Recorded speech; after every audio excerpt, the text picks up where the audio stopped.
Part 1.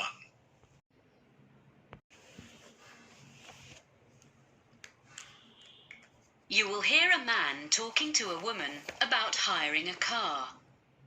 First, you have some time to look at questions 1 to 5.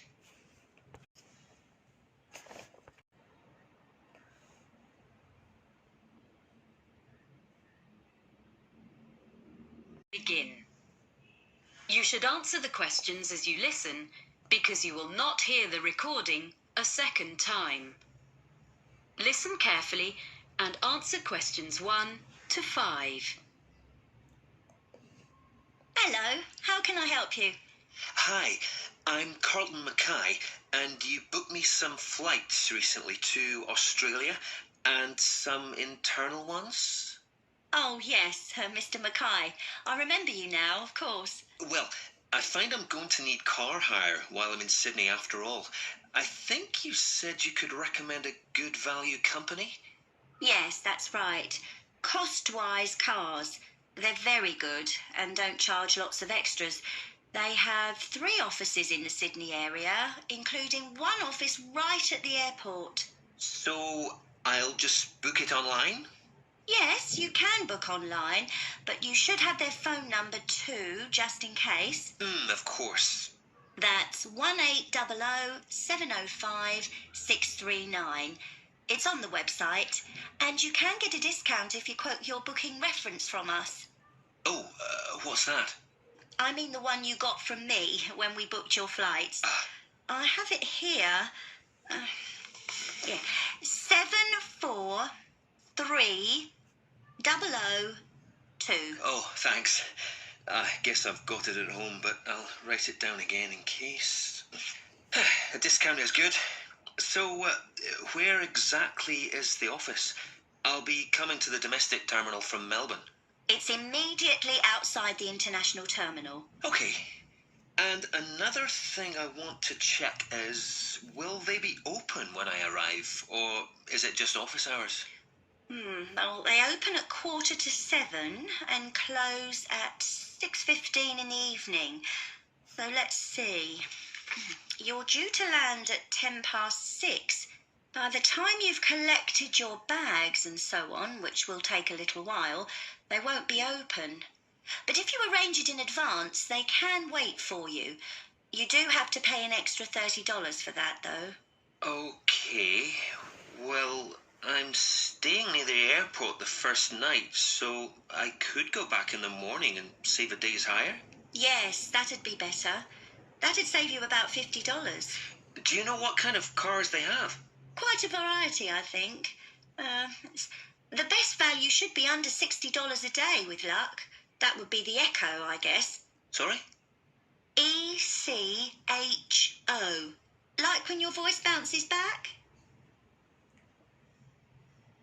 Before you hear the rest of the conversation, you have some time to look at questions 6 to 10. And answer questions 6 to 10. I suppose I have to book online before I leave? That's the best way. They won't deduct any charges until you finish with the car, but they do need your credit card number when you book, and of course they'll want to see your driving licence when you collect. How long will you need it? I'm in Sydney for 7 days. I'll only actually need to use it on 3 or 4 of those days, I hope, but I'll keep it for the whole week. I guess it's going to be a few $100s. Can you suggest anything I can do to keep the cost down? Oh, you get quite a big discount if you do less than 1,000 kilometres in the week. Oh, that's good. I don't suppose I will be driving that far, actually. But, oh yes, the other thing I should mention is the insurance. It's included in the price. Oh, that is good value then.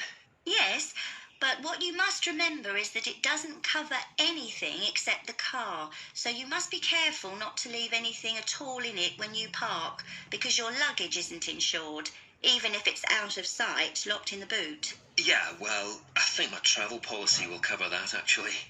Good. Okay, and can I return the car outside office hours? My flight home is very early in the morning. Can I put the keys through the door or something? There's a secure box just outside the office on the pavement. You just drop the keys in there. Oh, good. And one other thing, you should remember to buy petrol before you leave it. If you don't drop the car back with full tank, you get charged to fill it. I recommend you go to a supermarket before you go out to the airport. Thanks for the tip. Not at all. Do call in again if there's anything else I can help with. I will. Many thanks. That is the end of part 1. You now have 1 minute to check your answers. You will hear a speaker from the hotel industry addressing a group of young people about careers with her firm.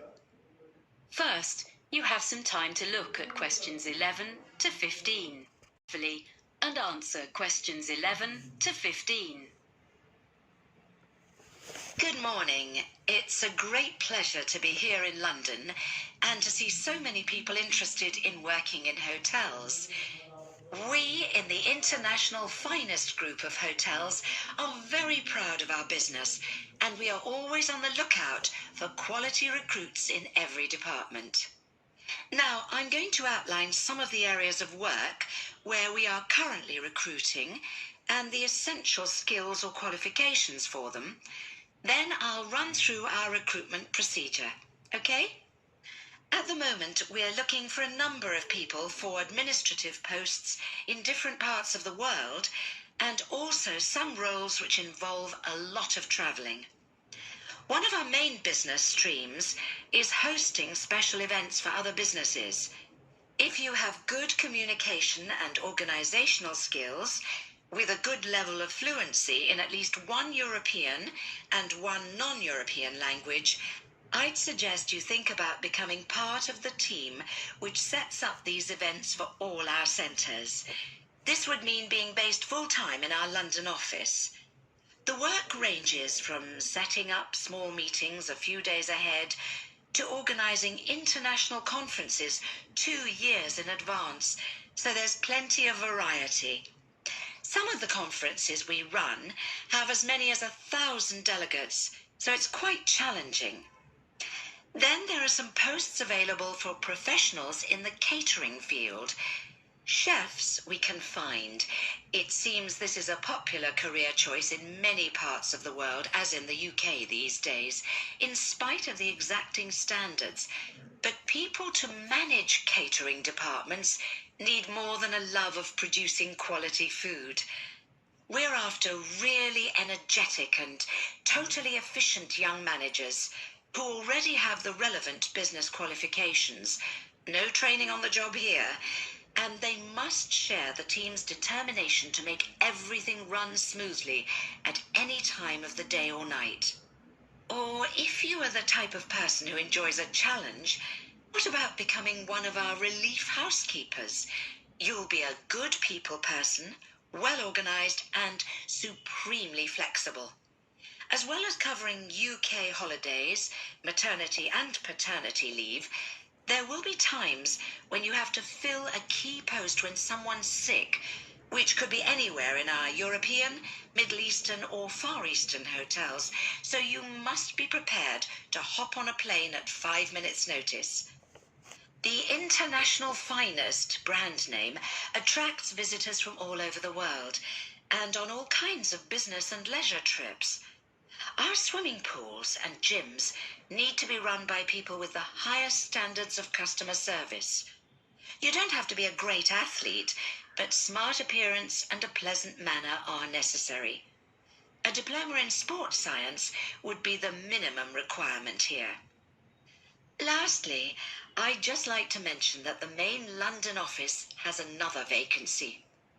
Most bookings come online, especially from the Far East, for people coming to Europe.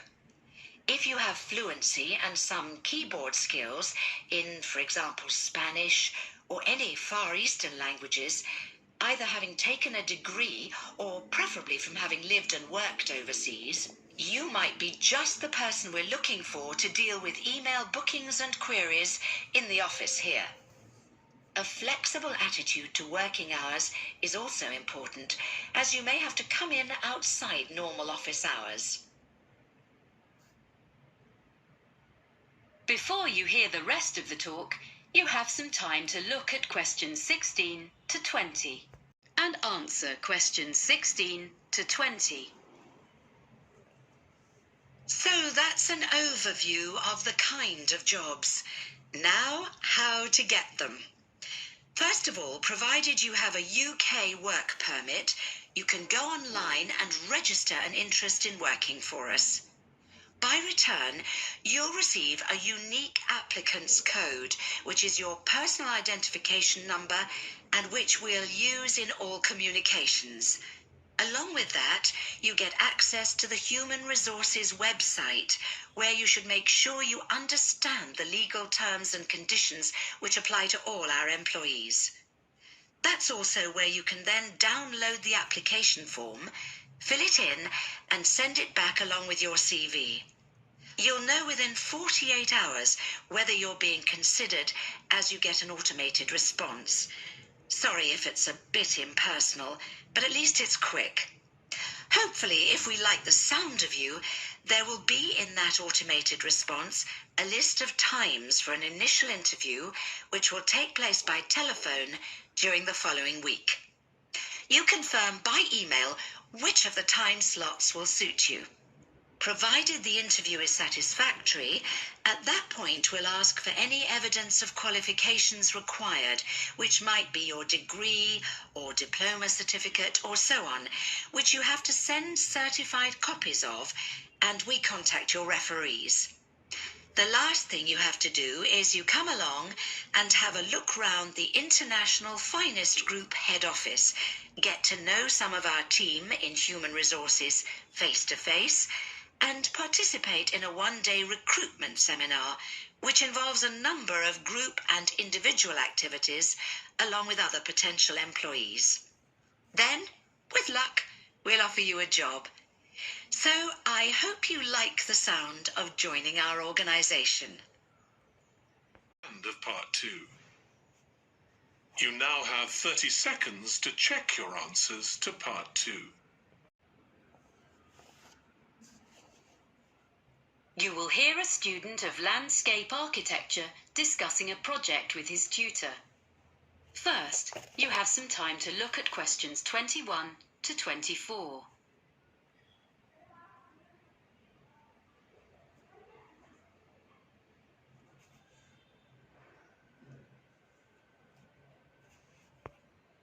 And answer questions 21 to 24. So, let's hear what you're doing for your next project. I've decided to design a roof garden for a supermarket. I've been looking at some on the web, and I think that a garden on top of a building is the up-and-coming thing.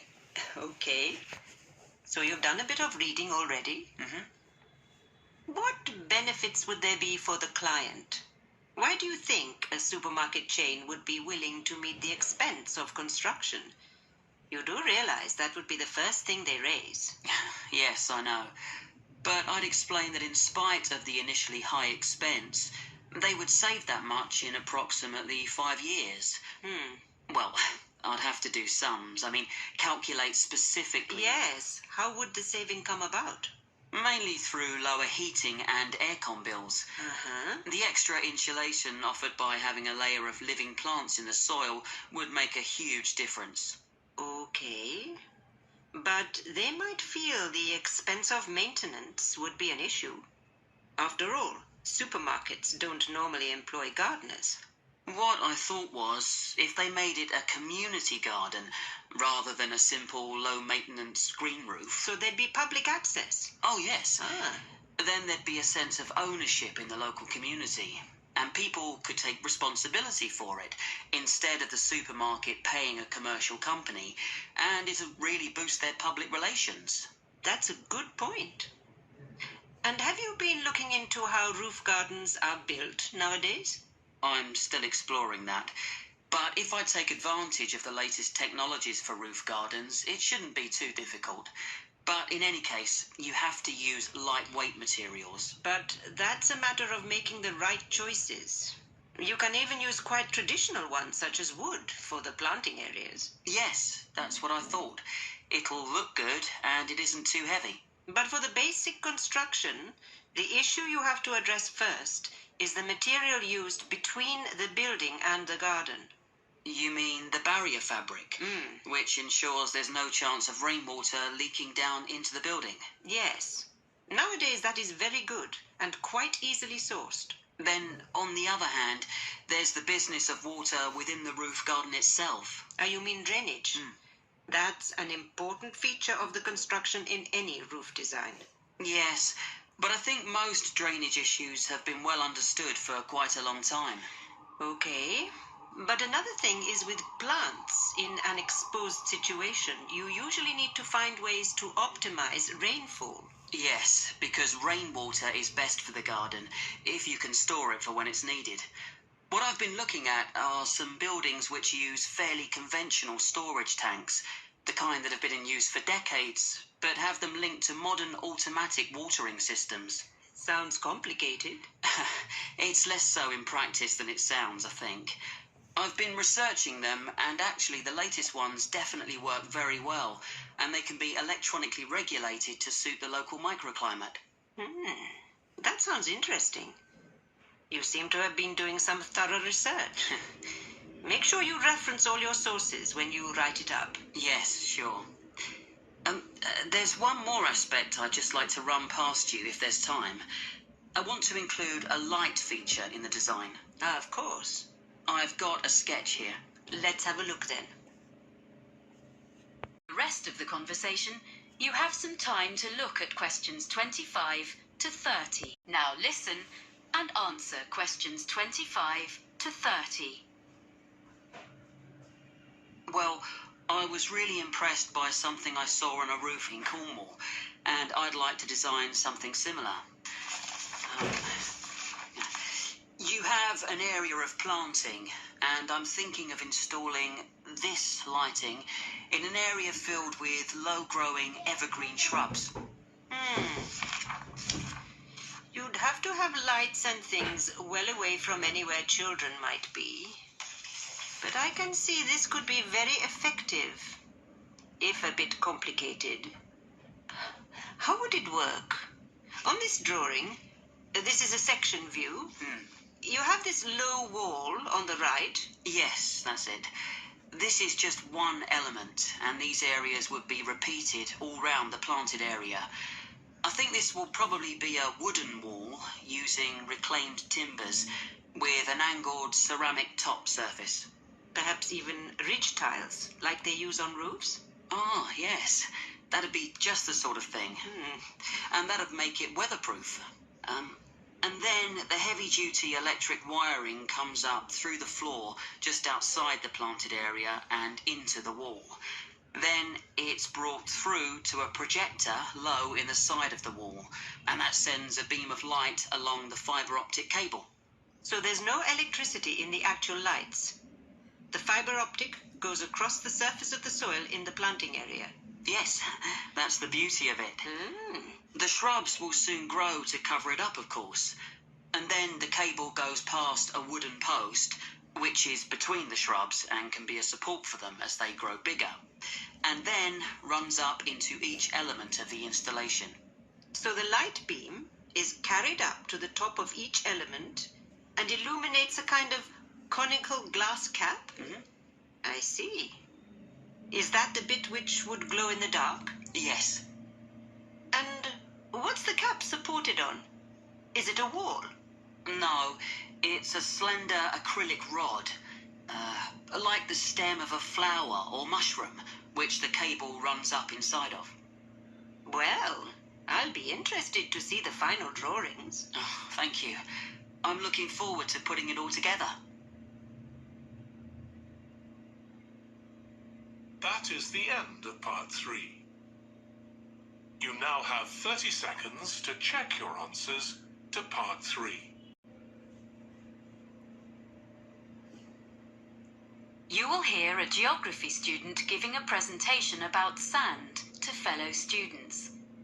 First, you have some time to look at questions 31 to 40.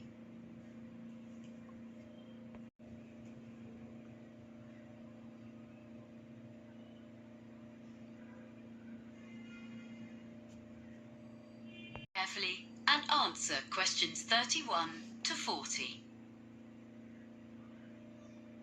First, I would like to tell you how the Argus computerized photography system has helped marine researchers.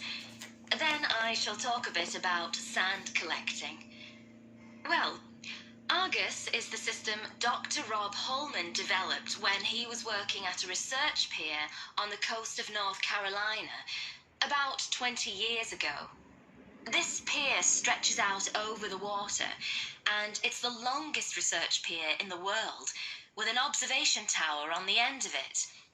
The researchers there make precise measurements of how the sand moves about under the waves. This research is critical to the study of beach erosion in places where the coastline is being worn away. The Argus system helps to solve the difficulties encountered by these researchers. The system correlates the data from under the water with what Dr. Holman gets from his fixed camera, which is mounted above the water on the pier and uses time-lapse photography. Some of Dr. Holman's results have changed the way people understand how sand moves. To quote S. Jeffries Williams, a coastal geologist with the United States Geological Survey, the system is a critical piece of new technology. And the Argus system allows us to quantify and document visually the changes to the coast on a variety of different time frames.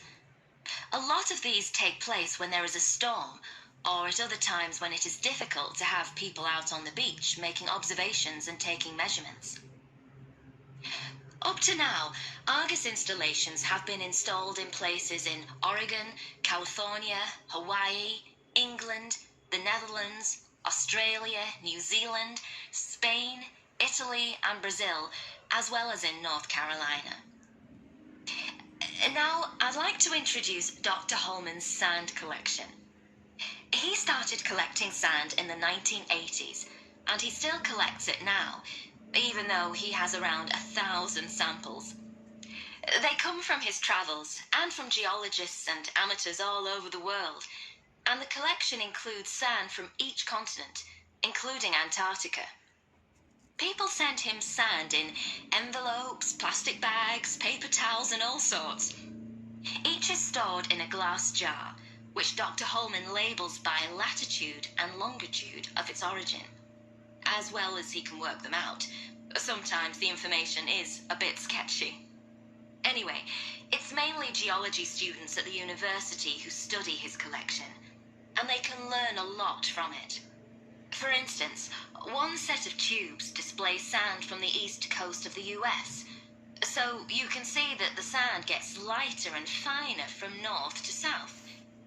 By the time a grain of sand eventually washes up on a beach in Florida, at the southern end of that journey, it has been battered by waves for a long time, so the grains are fine and rounded, because most of the time sand is not stationary on the beach.